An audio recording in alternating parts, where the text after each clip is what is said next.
Would it be beneficial to our economy and our stock market if Kamala Harris gets elected?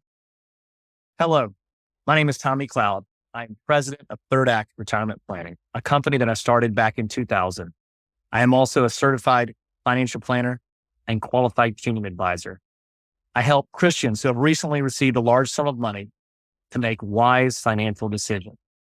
In this video, we're going to be looking at and predicting what I think will happen to the U.S. stock market if Kamala Harris is elected into office as president. All right. So before we jump into the information and my predictions, let me be very clear. I am not endorsing any candidate for president in 2024.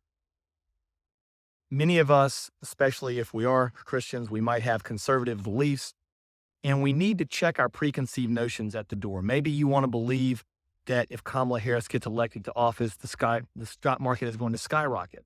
Or on the other hand, maybe you believe it's going to crash. Whatever your preconceived notions are regarding her getting elected into office, let's just go ahead and check those at the door and see what the facts tell us. All right, let's dive into the facts. My head will be moving around here.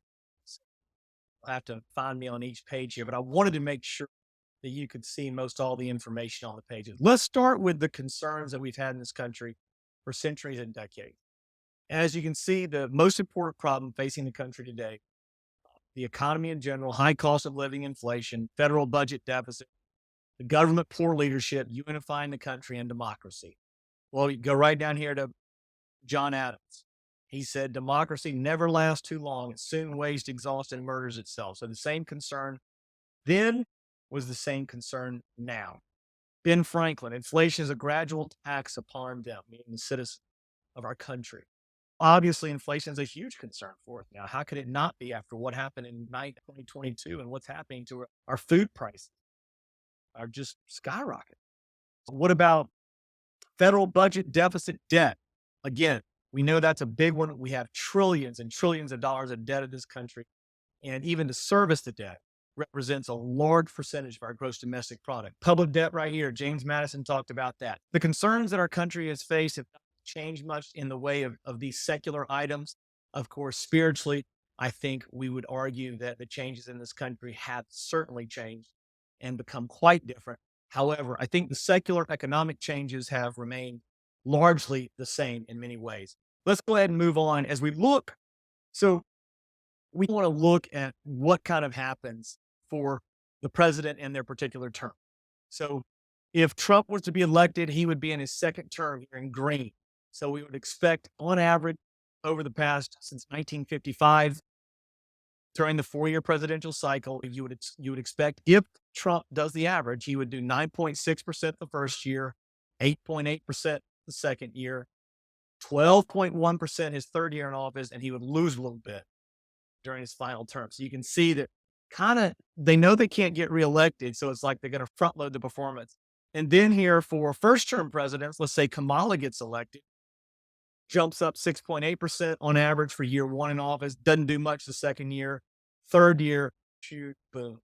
If she gets elected on average the third year, and then of course her fourth year, if she was in office, it would go up about 12.2%.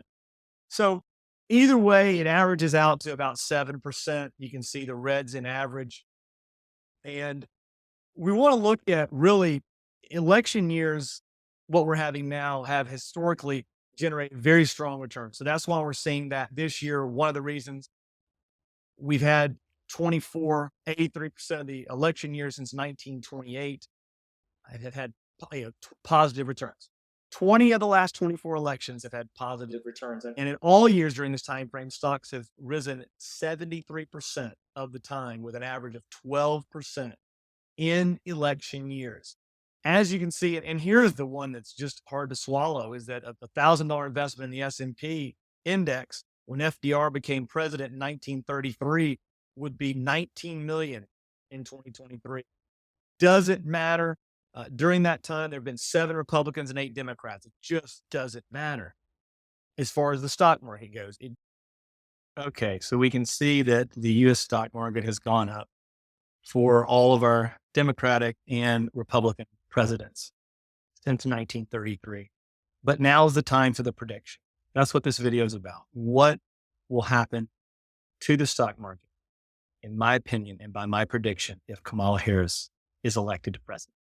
Okay, so to do the prediction, I'm just going to keep it simple. I'm just going to use the average since 1955 in predicting the returns for Kamala Harris. I'm just going to say she's going to do the average. I will say I think the S&P 500 is overvalued right now. That's not the point of this video. Point of this video is to focus on the presidential cycles, Republicans, Democrats, how they impact the stock market. So let's take a look at what I think Kamala Harris will do, what my prediction is going to be. She's in blue. First year, I think the stock market will go up 6.8%. Her second year in office, I think it'll be about break even. Her third percent, I think it'll jump tremendously to 20% because she'll need to get reelected. And then, of course, the fourth year, I think it'll also go up 12%. On the other hand, if Trump becomes president for the second time, and of course, I know this wasn't the title of the video, but it's a bonus for you. I believe Trump, you can see first year, 9.6%, second year, 8.8%, third year, 12.1%, and the fourth year, I think it'll be about break even for Trump. So one of the things that, okay, so we talked about what I think will happen if Kamala Harris becomes president. I hope that you can understand that whoever's elected president, it really hasn't had an impact on the stock market one way or the other, whether it's been Democrat or Republican. And in fact, during one time period we looked at, the Democrats had actually, the stock market performed a little better for Democrats. I know that's hard to accept. I know that's hard to believe. However, it's just facts. It's much like when you look at a college football coach or a coach, you can just look at their win-loss record. You may not like the coach. You may not like what they say or do, their beliefs, their religion, but you can certainly look and see if they've won or they lost. And in the case for Democrats and Republicans, the stock market has gone up for both parties for quite some time. I talked about how the S&P 500 is overvalued. And if you'd like to know some stocks that I think will probably outperform the S&P over the next 3 to 5 years, you can click on this video right here. Otherwise, if you would please consider hitting the and subscribe button. We'll have more content coming your way.